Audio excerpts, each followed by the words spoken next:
5월 첫 주서부터 행복한 가정이라는 큰 주제를 가지고 8주간에 걸쳐 말씀을 전하고 있습니다.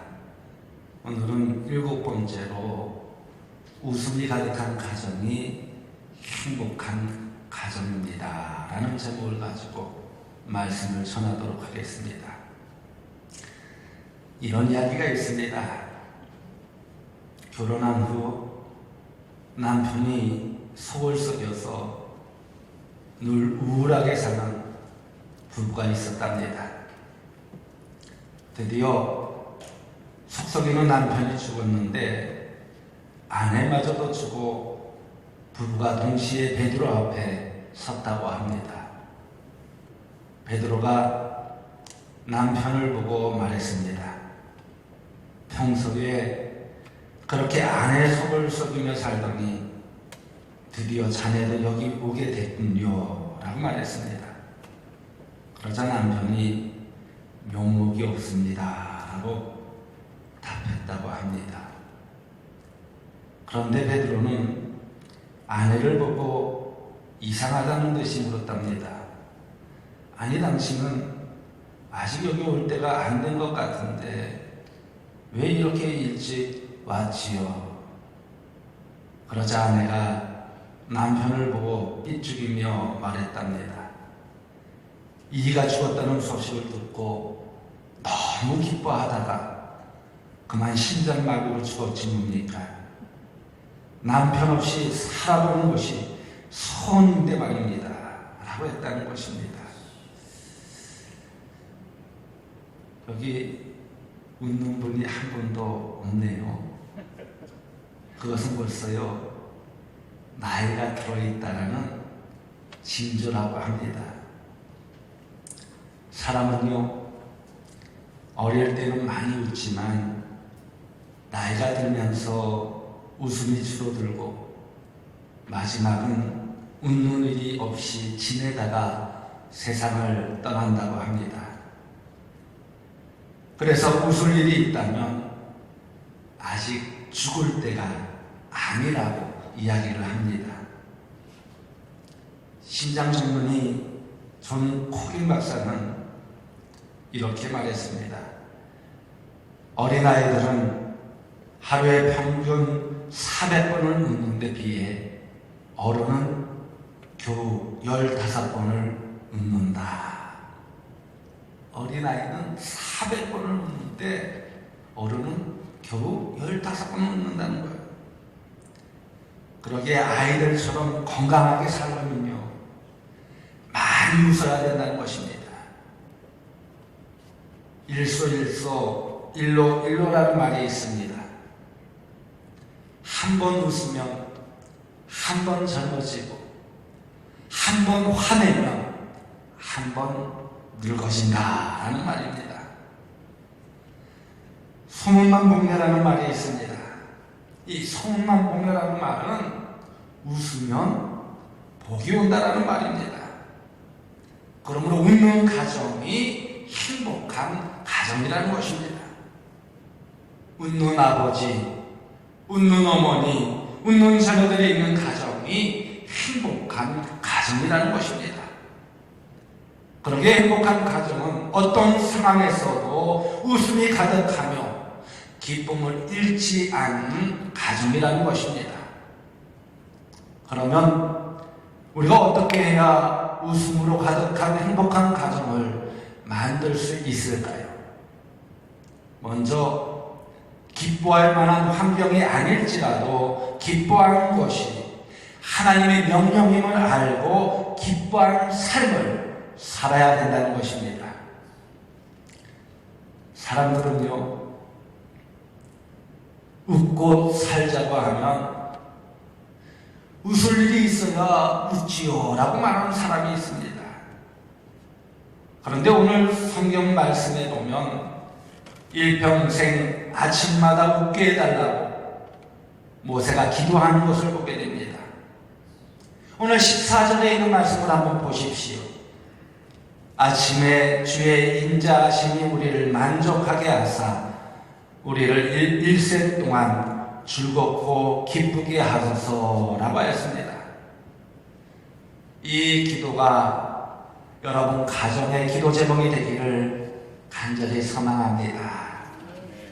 이 말씀의 복이 여러분 가정에 임하기를 간절히 소망합니다. 그러면 모세가 웃을 일이 있어서 이런 기도를 드렸을까요? 이 시편은요, 모세가 기록한 유일한 시편입니다.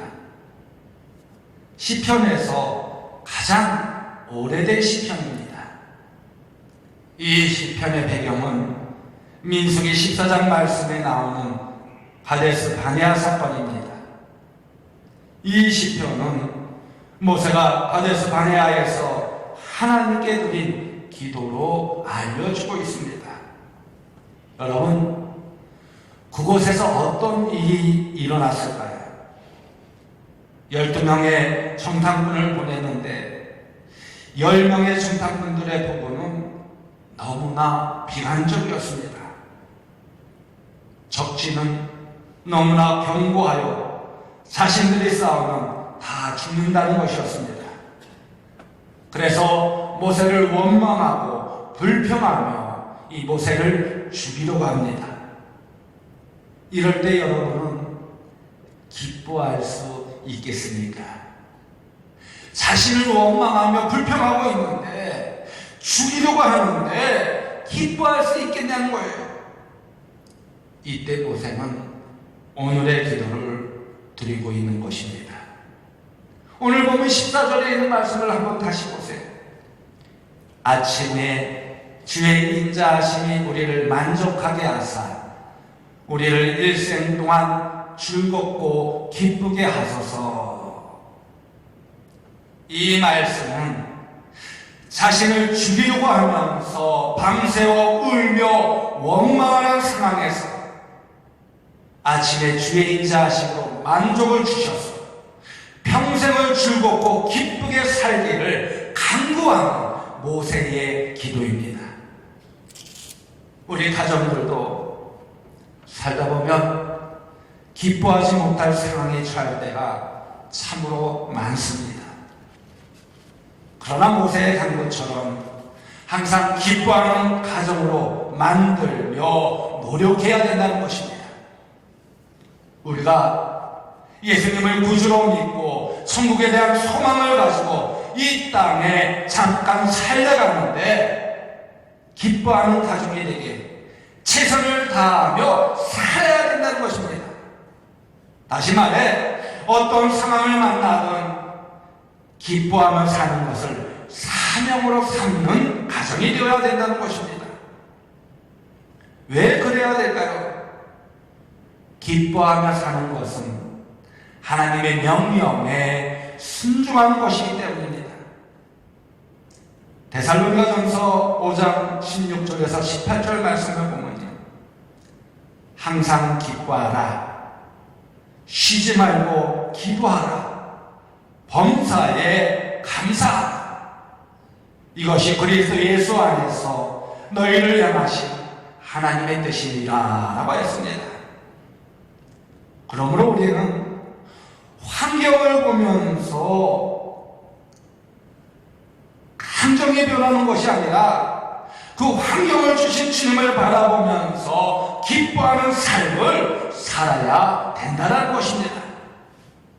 그러기에 기뻐하지 못하는 환경을 보면 세상 살면서 기뻐할 것이 별로 없게 됩니다. 그러나 그 환경을 주신 하나님을 바라보면 얼마든지 기뻐하며 살 수 있고 기뻐할 조건이 많아지게 된다는 것입니다. 여러분, 사도 바울을 한번 보세요. 빌립보서 4장 4절 말씀에 감옥에 갇혀 있으면서 사도 바울이 이렇게 고백을 합니다. 주 안에서 항상 기뻐하라. 내가 다시 말하노니 기뻐하라. 지금 사도 바울은요, 먹을 것을 제대로 먹지도 못합니다. 집도 없습니다. 자녀도 없습니다. 누구 하나 돌봐줄 사람도 없습니다. 그리고 언제 죽을지 모르는 상황입니다. 환경을 보면요, 기뻐할 만한 환경이 전혀 아닙니다. 그런데 바울은 계속해서 기뻐하라, 기뻐하라 라고 권면하고 있습니다. 이처럼 우리도 바울처럼 여러 가지 어려움이 있더라도 기뻐할 수 있어야 된다는 것입니다. 바울은요, 질병에 걸리고 그 질병을 위해 기도했지만 응답되지 않을 때도 기뻐하였습니다. 그뿐만이 아닙니다.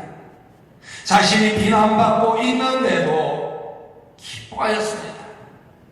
안디옥 교회에서 쫓겨나면서도 기뻐하였습니다.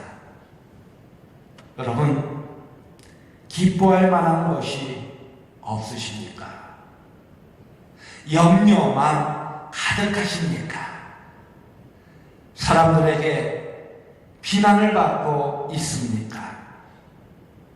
위기에 처해 있습니까? 원하는 대로, 내 뜻대로 모든 일이 되어지지 않습니까? 그래도 아침마다 주의 인자하심으로 만족하고 일평생 기쁘고 즐겁게 살기를 위해 기도하며 일부러라도 기뻐하는 삶을 살아야 한다는 것입니다. 기뻐하라는 명령에 따라 순종하다 보면 그 상황은 기쁨으로 바꾸어지는 것입니다. 그것이 바로 성령의 신비의 역사이며 기적의 역사입니다. 일부러라도 미소를 지으면 더 행복감을 느끼고 억지로라도 슬픈 표정을 지으면 더 슬퍼진다는 것입니다. 우스막에 아버지가 있습니다. 노만 카슨스입니다. 그는 미국의 유명한 토요리그 편집인이었다고 합니다.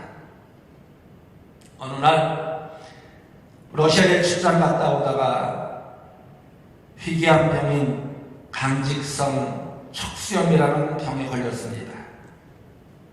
이 병은 류마티스 관절염의 일종으로서 이 뼈와 뼈 사이에 염증이 생기는 병으로 완치율이 낮은 편이었다고 합니다.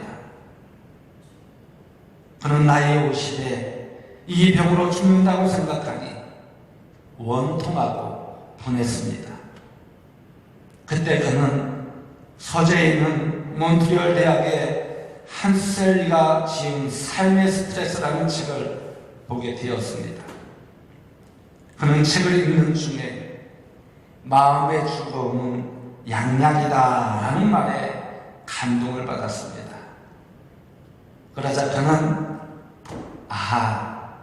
가장 좋은 약은 마음의 죽음에 있구나 라고 생각하고 나는 오늘부터 웃어야지, 즐겁게 살아야지 라고 다짐하며 계속 웃었다고 합니다. 계속 웃으니까 아픈 통증이 사라지기 시작했고 어느 날부터인가 손가락 하나가 펴지게 되더랍니다. 그러자 그 아내가 여보 이게 웬일이에요? 당신 손가락이 펴지다니 이게 웬일이에요? 하면서 기뻐했다는 것입니다. 그 부인과 아이들이 감격해서 울었다는 것입니다. 그때부터 같이 웃으면 더 잘 퍼진다는 말을 듣고 온 집안 식구들이 웃기 시작했더니 몸이 점점 호전되어지더니 완전히 나아졌다는 것입니다. 그래서 웃음으로 치료된 그는 너무나 신기해서 하버드 대학과 스탠퍼드 대학을 찾아가서 자신의 경험담을 이야기하여 주었습니다. 그의 소리를 들은 의과 대학 교수들은 처음에는 비웃었습니다. 그러나 그의 끈질긴 설득으로 결국 의과대학 교수들이 웃음에 대한 연구를 착수하게 되었습니다. 의사들은 연구를 하면 할수록 이 웃음에 대한 비밀을 알아냈고 웃음의 치료 효과와 영향력 등 놀랄만한 연구 결과를 수백 가지 발견하게 되었다는 것입니다. 그도 토요리프라는 편집을 그만두고 의과대학 교수 밑에서 보조일을 시작하면서 웃음 치료에 대한 연구를 하여서 의과대학을 정식으로 다닌 사람이 아닌데도 의과대학 교수가 되었다는 것입니다. 그 후 노만 카슨스는 미국 UCLA 대학교에서 75세까지 웃음과 건강 연구를 위해서 일생을 바쳤답니다. 로만 카슨스는 베스트셀러가 된 그의 저서 질병의 해부에서 웃음은 방탄조끼다 라고 말하였습니다. 어떤 세균, 어떤 병균, 어떤 바이러스가 웃는 사람에게는 들어올 수 없다라는 이야기입니다. 요즘 코로나19로 인해서 전 세계 사람들이 두려워하며 고통스러워하고 있습니다. 여러분, 이럴 때일수록 많이 웃으십시오. 많이 웃으면 웃을수록 바이러스가 침투할 수 없다는 거예요. 특별히 웃음은요, 탁월한 신체 면역 효과가 있다고 합니다. 웃으면 외부로부터 침입할 수 있는 세균에 저항할 수 있는 최상의 몸 상태를 만들어준다고 합니다. 웃음은 몸이 항체인 T세포와 NK세포, 이 내추럴 킬러 세포가 있는데 각종 항체를 분비시켜준다는 거예요. 그래서 암세포를 잡아먹는다고 합니다. 그래서 더욱 튼튼한 면역체를 갖게 한다는 것입니다. 그렇게 웃음은 마음과 이 정서를 건강하게 하는 힘이 생기게 된다는 것입니다. 그래서 한번 크게 웃을 때마다 엔돌핀을 포함해 21가지의 쾌감 호르몬이 생성된다고 합니다. 그렇게 웃음은요, 불안과 짜증과 공포와 관련된 이 교감신경을 억제하고 안정과 행복과 평안함을 지배하는 이 부교감신경을 자극해서 이 혈압을 낮추어주고 혈액순환을 하는데 돕는다고 합니다. 박장대소하며 여자를 복통하며 웃으면 650개의 근육과 얼굴 근육 80개와 206개의 뼈가 움직인다고 합니다. 이것은 에어로빅을 5분 동안 하는 것과 같아서 산소 공급이 2배로 증가하여 신체는 시원해지고 자신감이 생기고 활력이 솟구친다고 합니다. 그래서 늘 긍정적인 상상을 지속하게 만든다는 것입니다. 여러분, 우리 다 한번 웃어볼까요? 하하하하. 한번 웃어보세요. 하하하하. 하하하하. 박장대소 한번 웃어볼까요? 하하하하. 한번 저를 따라 한번 해서 박수를 치면서 하하하하. 하하하하.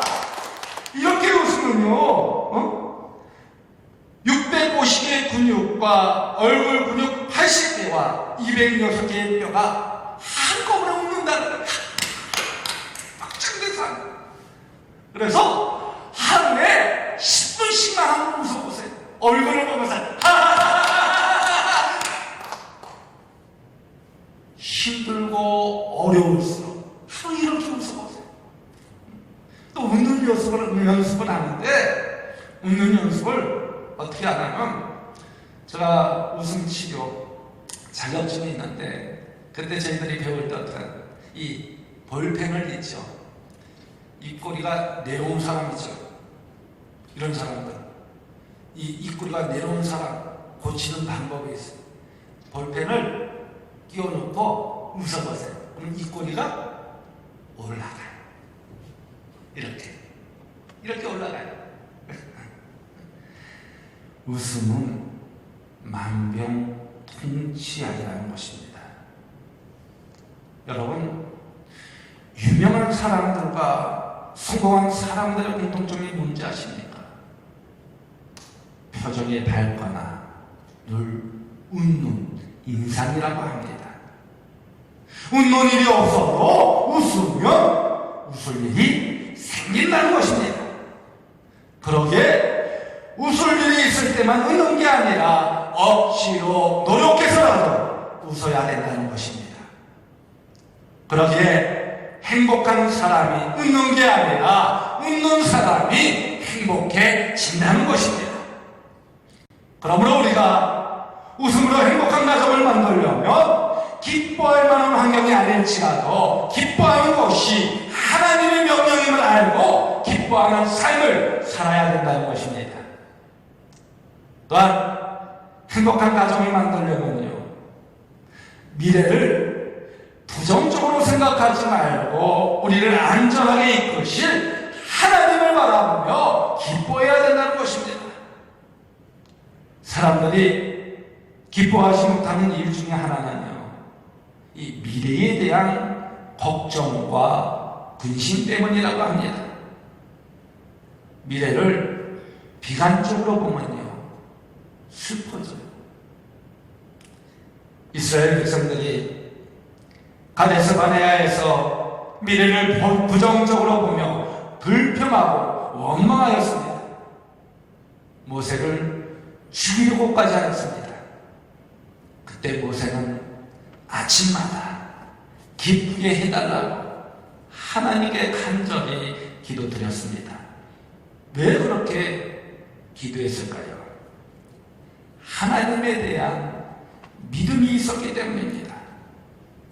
그래서 오늘 시편을 통해 모세는 5가지를 위해서 기도하는 모습을 볼 수가 있습니다. 그 첫째는 12절 말씀에 순식간에 지나가는 인생인데 지혜로운 마음을 달라는 기도입니다. 또 13절의 말씀을 보면 불쌍히 여겨달라는 기도입니다.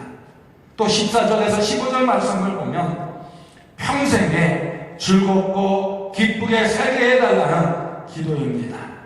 또 16절의 말씀을 보면 하나님의 영광을 주의 자녀들에게 나타내게 해달라는 기도입니다. 그리고 16절 말씀을 다시 보면 우리 손으로 하는 모든 일이 잘되게 해달라는 기도입니다. 그러면서 기도의 대상자이신 하나님은 어떤 분이신지에 대해 말씀하여 주고 있습니다. 그 하나님은 어떤 하나님일까요? 1절 말씀에 보면요, 대대에 우리의 거처가 되신다고 하였습니다. 또 2절 말씀에 보면요, 영원부터 영원까지 우리 하나님이시다고 하였습니다. 다시 말해 우리들에게 영원한 거처를 마련하시고 용서해 주시며 인도하여 주시는 하나님이시라는 것입니다. 또한 우리의 미래를 보장해 주시는 하나님이시라는 것입니다. 그러면서 인생은 어떤 존재라고 말합니까? 그 답을 3절에서 11절 말씀에 이야기하여 주고 있습니다. 10절 말씀을 보면요, 우리의 연수가 70이요 강건하면 80이라도 그 연수의 자랑은 수고와 슬픔뿐이요 신속히 가니 우리가 날아가나이다 라고 했습니다. 우리 인생은 수고와 슬픔이 많고 그것들은 순식간에 지나간다는 것입니다. 그렇기 때문에 지혜가 필요하고 하나님의 영광이 주의 자녀들에게 나타나게 해달라고 기도하라는 것입니다. 결국 미래는 하나님의 손에 있고 하나님이 결국 인도하신다는 것입니다. 여러분, 아직 미래는 오지 않았습니다. 미래를 바라보며 슬퍼하고 염려하는 가정과 미래를 바라보고 기대를 가지고 기뻐하는 가정 중 어떤 가정이 되고 싶습니까?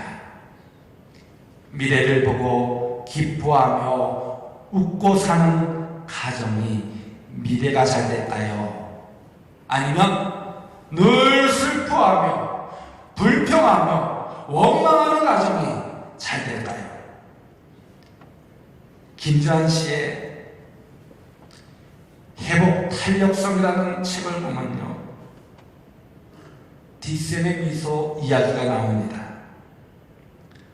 하커와 탱크너는 이 30년간 면밀한 추적 연구조사를 통해서 대학 졸업생 141명을 연구 대상으로 삼아서 이 졸업생의 표정을 전문가들이 아주 정밀하게 분석을 하였다고 합니다. 분석 대상 중 50명의 사람은 눈꼬리의 근육이 수축되어 눈이 반달 모양이 되는 환한 이 뒷셈의 미소를 짓고 있었답니다. 그러나 나머지는 카메라를 보며 인정 미소를 짓고 있었답니다.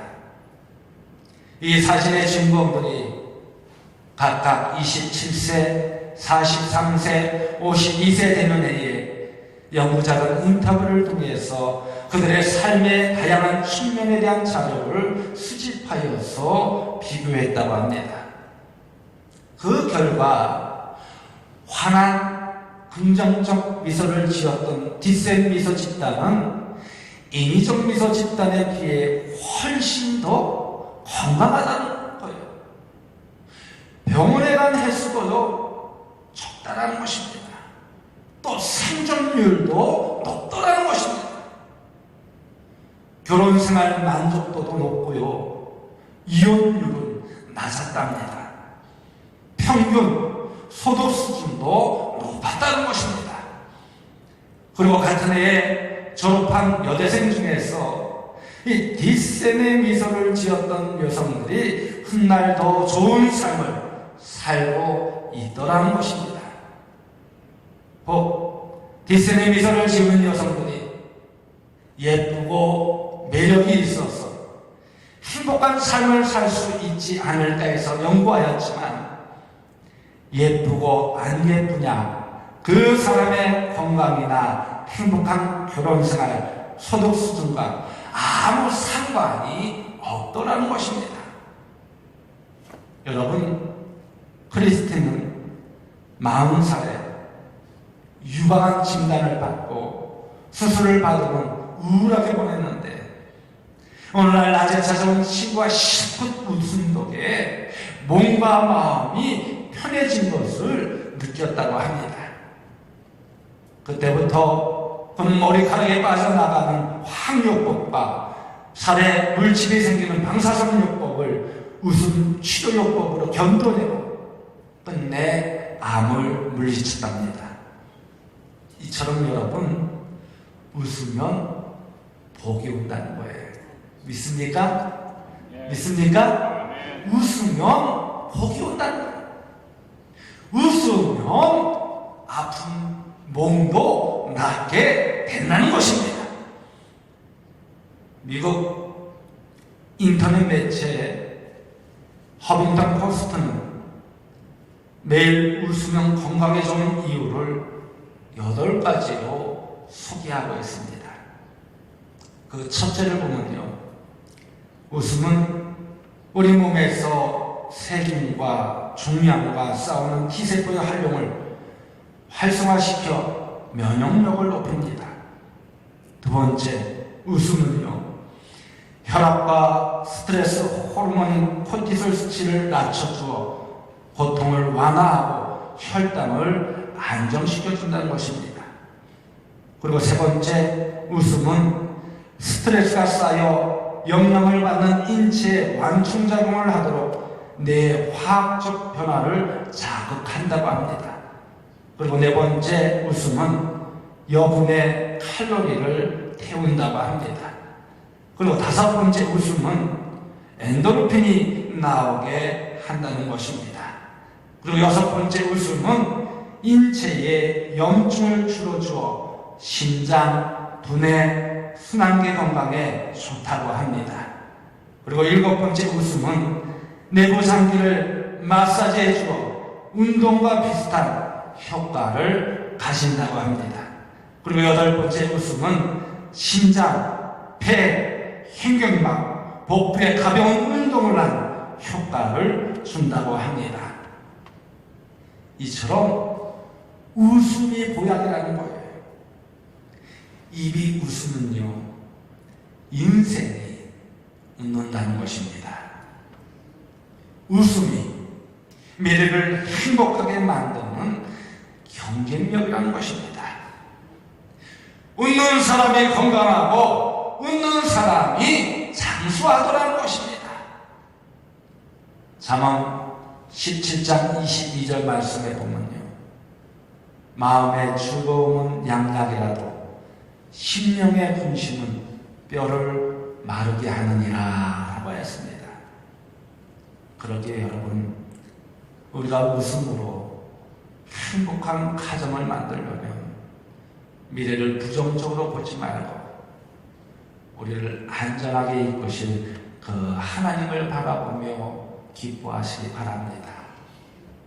그리고 억지로라도 하나님의 명령임을 깨닫고 기뻐하며 웃는 가정이 되어지기를 간절히 소망합니다.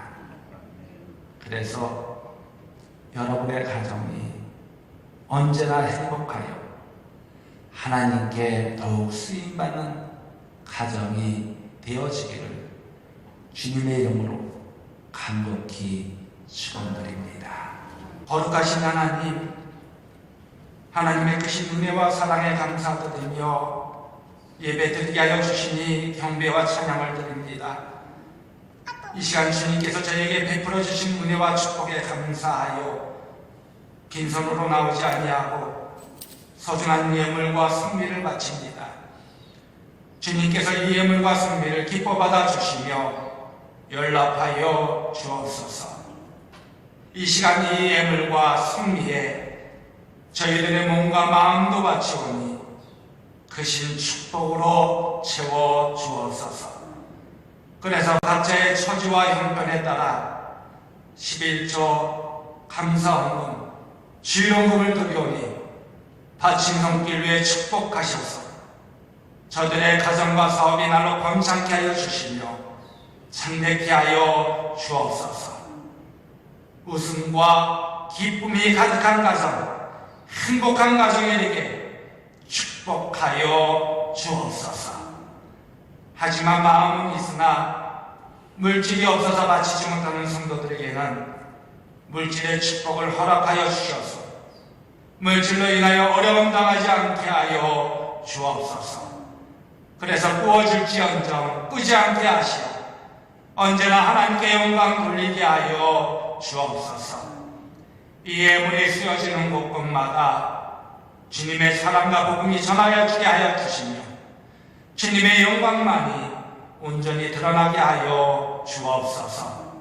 예수님의 이름으로 감사하며 축복하며 기도드리옵나이다. 아멘.